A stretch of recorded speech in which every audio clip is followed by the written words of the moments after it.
हा जो आवाज तुम्ही ऐकताय हा संपूर्ण महाराष्ट्रामध्ये सध्या घुमताना आपल्याला दिसून येते आणि हाच आवाज सरकारच्या काळजामध्ये धडकीसुद्धा भरवतोय आणि संपूर्ण महाराष्ट्रामध्ये जरांगे पाटलांच्या वतीनं जो आंदोलनाचा एक मोर्चा इथं सुरू झालेला आहे, आंदोलन सुरू झालेलं आहे, त्याचं लोण आता गावपाड्यामध्ये सुद्धा मोठ्या प्रमाणात पसरलेलं आहे. विशेषतः मराठवाड्यामध्ये ही चळवळ अधिक प्रमाणामध्ये आपल्याला ॲक्टिव्ह असलेली दिसून येते. आता मनोज जरांगे पाटलांच्या या दुसऱ्या आमरण उपोषणाची जी सध्या सुरू आहे, साखळी उपोषण वेगवेगळ्या गावामध्ये सुरू आहे, तर त्यांना सपोर्ट म्हणून, त्यांना एक पाठिंबा म्हणून वेगवेगळ्या गावामधून कॅन्डल मार्च काढताना आपल्याला दिसून येते.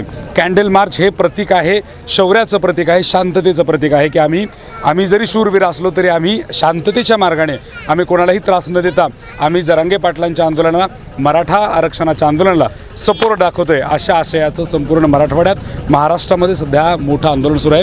मी आता ज्या गावामध्ये थांबलेलो आहे ते म्हणजे लातूर तालुक्यातील माटेफळ नावाचं गाव आहे आणि या गावामध्ये महिला, पुरुष, लहान मुलं, वृद्ध सगळे जे लोक आहेत ते सुद्धा या ठिकाणी मोठ्या संख्येने, शेकडोंच्या संख्येने इथं सहभागी झाले होते. आत्ताच त्यांचा मोठा या ठिकाणी कॅन्डल मार्च इथं संपन्न झालेला आहे आणि आजच्या या कार्यक्रमामध्ये ज्यांनी इथं मार्गदर्शन केलं ते कदम सर सुद्धा इथं आपल्यासोबत आहेत. आपण सगळ्यात पहिल्यांदा त्यांच्यासोबत चर्चा करूयात की सर, आता मराठवाड्यामध्ये विशेषतः लातूर ग्रामीणमध्ये ही चळवळ मोठ्या पद्धतीमध्ये पसरत आहे आणि सगळीकडे ॲक्टिव्ह आहे. काय अनुभव आहे, तुम्ही एवढं ग्रामीणमध्ये फिरताय तर इथल्या आंदोलनाचा आणि साखळी उपोषणाचा काय अनुभव आहे? मला जे सगळ्यांकडून चर्चेतून जे ऐकण्यात आलं की महाराष्ट्रामध्ये सगळ्यात जास्त आंतरवली आणि परिसर पेटलेला आहे. तर आंतरवली आणि परिसरानंतर जर पाहिलं तर लातूरचा आमचा मांजरा पट्टा मराठा आरक्षणासाठी प्रचंड पेटलेला आहे. अगदी लहान लेकरापासून 80 वर्षाच्या म्हातारापर्यंत सगळ्यांना आरक्षणाचं महत्त्व कळालेलं आहे आणि हे आरक्षण मिळवण्यासाठी आपल्याला काय करायचं हे सगळ्यांना ज्ञात झालेलं आहे. ओके, म्हणजे तुम्ही गावोगाव फिरता आता, तर सगळेच गाव ह्याच्यात सहभागी आहेत का तुम्हाला? मॅक्झिमम गाव सगळेच, ज्या गावामध्ये मराठा समाज अल्प आहे त्या गावामध्ये हेच वातावरण आहे, कारण इतर समाज देखील मराठासाठी पुढे आलेला आहे. बरं, मग आता आपण टी व्हीवर जसं पाहतोय की काही राजकीय नेते हे आम्हाला कुणबीचं सर्टिफिकेट नको, आम्ही मराठा आहेत, आम्ही 96 कुळे आहेत, हे जे वातावरण पसरवलं जातं याचा ग्राउंडवर काय परिणाम होतोय का फक्त त्यांच्यापुरतंच राहते हे विषय? मी तुमच्या प्रश्नाचं उत्तर देण्याअगोदर मी तुमच्या ह्या लाईव्ह मार्फत पहिल्यांदा मनोज दादा जरांगे पाटील यांना विनंती करतो, लाख मेले तर चालतील पण लाखाचा पोशिदा जगला पाहिजे.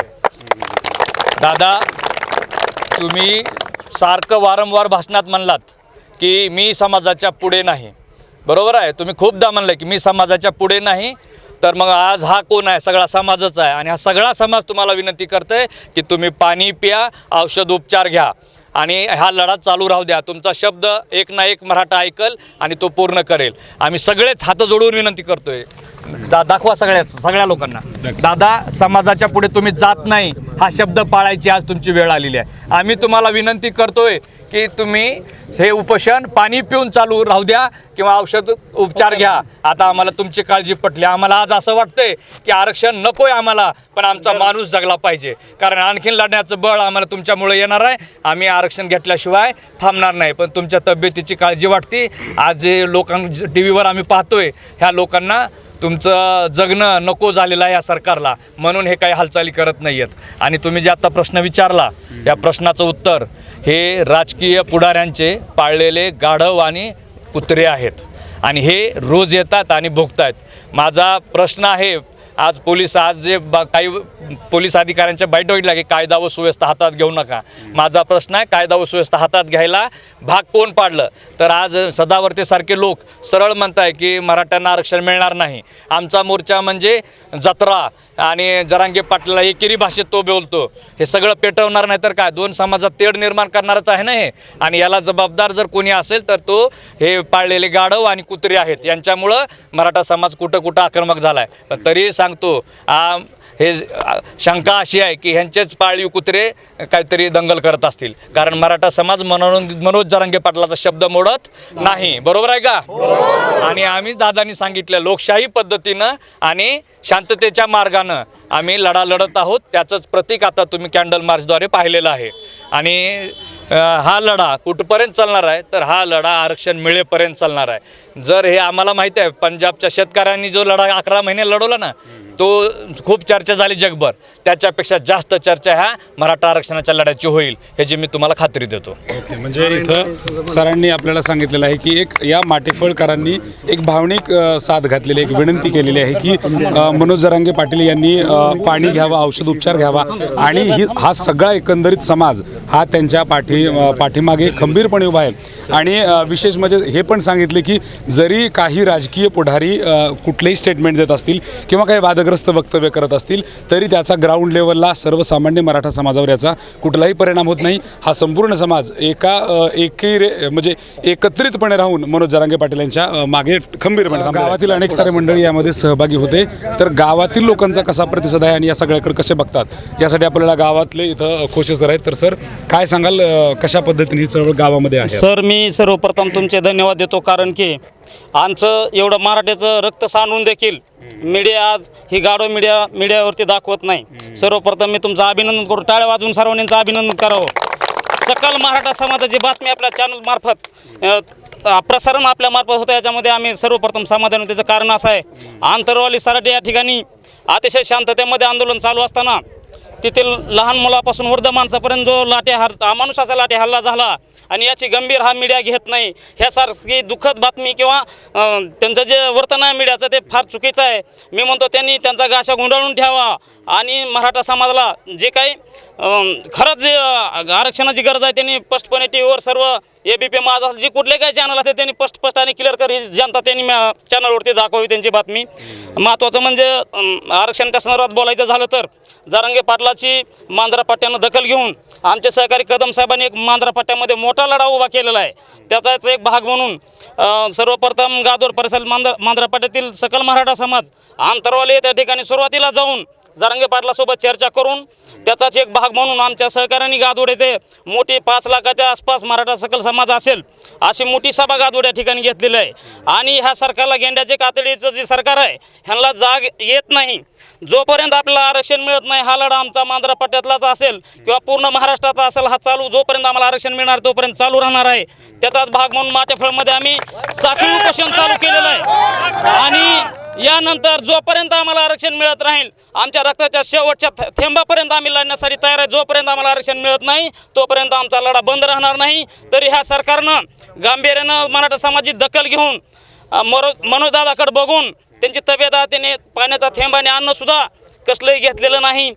तर शासनानं लवकरात लवकर त्यांची दखल घेऊन मराठा समाजाला आरक्षण देऊन सहकार्य करू अशी मराठा समाजाच्या वतीनं विनंती करतो.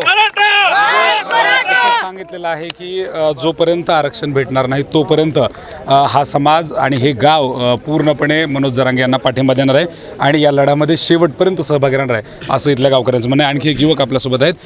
तर काय सांगताय तुम्ही, मगाशी त्या स्टेटमेंटविषयी बोलताय राणेंच्या ज्यावेळेस हा जो 1981 सालापासून जो लढा सुरू झाला, ज्यावेळेस हा लढा महाराष्ट्रात सुरू झाला तेव्हा 1995 साली न्यायमूर्ती खत्री यांच्या अध्यक्षतेखाली ही समिती नेमण्यात आली.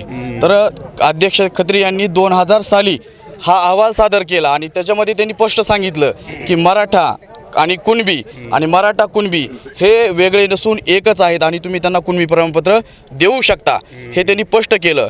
आणि त्यानंतर 2013 साली जे आपले आताचे हे जे कुणबी आणि याच्यावर स्टेटमेंट देणारे नारायण राणे आहेत त्यांची समिती स्थापन केली 21 मार्च 2013 साली.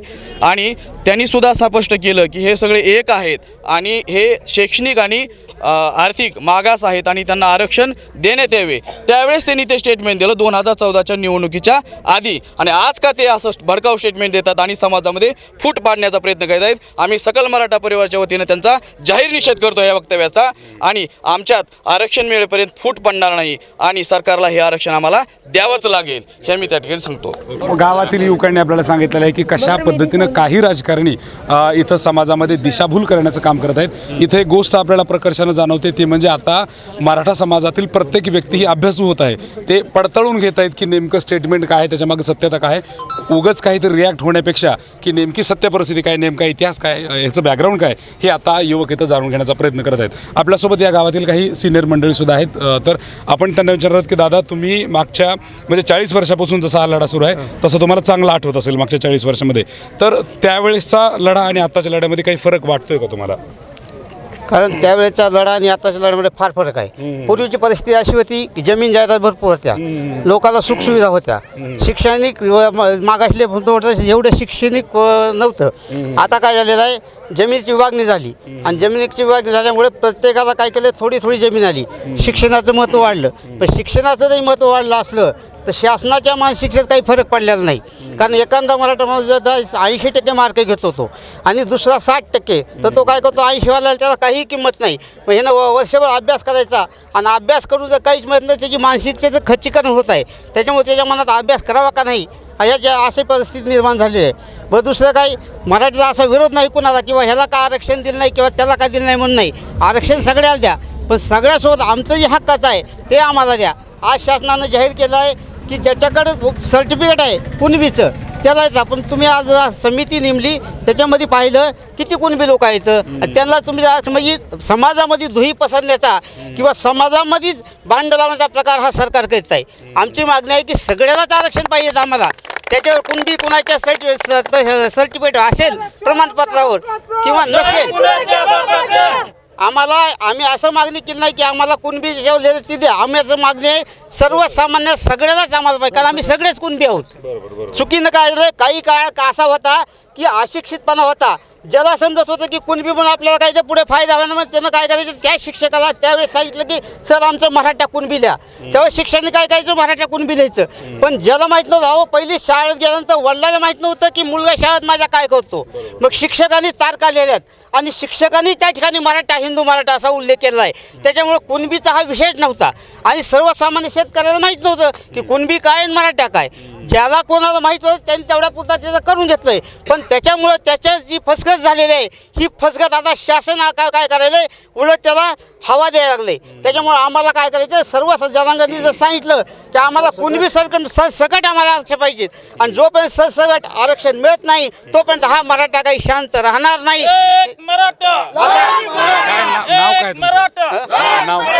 मी दगडू देशमुख माटेपर. तर इथे देशमुख दादांनी आपल्याला सांगितलेलं आहे की सरसकट सगळ्यांनाच आरक्षण दिलं पाहिजे आणि सगळेच पीडित आहेत. आपण याच्यामध्ये काही फरक करू शकत नाहीत, कारण मराठा समाजामधील लोकांची तशी अडचण आहे आणि कुणबी काही वेगळे आहेत असं काही प्रकार नाही, असं इथले गावकरी आपल्याला सांगत आहेत. आणखी एक सिनियर सिटीजन आपल्यासोबत आहेत. तर काय नाव आहे दादा तुमचं? बालासाहेब हरिभाऊ देशमुख. बरं, तर मग आता काय सांगाल, तुमच्या गावामध्ये सगळे मराठा आता पेटून उठलेले आहेत आणि त्यासोबत सगळे इतर समाजही आहे सोबतीला तुमच्या, तर काय वाटतं आता या सगळ्या? कसं आहे, जोपर्यंत आम्हाला आरक्षण मिळत नाही तोपर्यंत सर्व समाजाला बरोबर घेऊन हा मराठा समाज थांबणार नाही. बरोबर. जोपर्यंत आरक्षणाचं हे पूर्ण होत नाही तोपर्यंत आमचा लढा हा कायम राहील. ओके. आणि जो आदेश आम्हाला जरांगे पाटील साहेब देतील ती सर्वश्री मान्य राहील. येस, तर जो आदेश इथं जरांगे पाटील देतील हा मान्य राहील असं त्यांनी इथं सांगितलेलं आहे. खरं म्हणजे जरांगे पाटील यांना कोणतीही राजकीय पार्श्वभूमी नसताना एवढा समाज एकत्रितपणे त्यांच्या पाठीमागे खंबीरपणे का उभा आहे याचा जर प्रश्न तुम्हाला पडला असेल तर महाराष्ट्रामध्ये प्रस्थापित राजकीय घराण्यांनी आतापर्यंत एका पद्धतीने एक प्रकारे हुकुमशाही केलेली होती इथल्या राजकारणावर, परंतु सर्वसामान्य मराठ्यांचा आवाज, सर्वसामान्य जनतेचा आवाज, एक सर्वसामान्य मराठा आज देश लेवलला, जागतिक लेवलला मांडतोय. हा गोष्ट एक महत्त्वपूर्ण आहे आणि त्या अनुषंगानं एक लहान मुलांपासून सिनियर माणसापर्यंत सगळी माणसं त्यांच्या मागे खंबीरपणे थांबलेले आहेत. येणाऱ्या काळामध्ये सरकारने ही गोष्ट जास्त न ताणता लवकरात लवकर या आरक्षणाचा निर्णय घ्यावा आणि त्याचबरोबर मराठा समाजातील युवक काही आत्महत्या वगैरे करताना दिसून येत आहेत, तर तशाही पद्धतीचं इथं युवकांनी करू नये अशा पद्धतीचं इथं या सगळ्या लोकांचं म्हणणं आहे. आणि मनोज जरांगे पाटील यांनासुद्धा यांनी इथं एक प्रकारे भावनिक साथ घातलेली, भावनिक आवाहन केलेलं आहे की तुम्ही आहेत तर आम्ही सगळे आहेत. आणि म्हणून ती सुद्धा गोष्ट त्यांनी इथं आता ऐकतील येणाऱ्या काळामध्ये, हा सुद्धा एक प्रश्न आहे. मग येणाऱ्या काळात सरकार याला कुठपर्यंत आणतंय हे पाहण्यासारखं आहे. तुम्ही पाहताय महाराष्ट्र जीवन न्यूजचे विशेष अपडेट. जास्तीत जास्त लोकांपर्यंत शेअर करा. व्हिडिओ जर्नलिस्ट आदित्य वसाळ यांच्यासोबत मी व्यंकटेश नरसिंगे, महाराष्ट्र जीवन न्यूजसाठी माटेफळ, लातूर.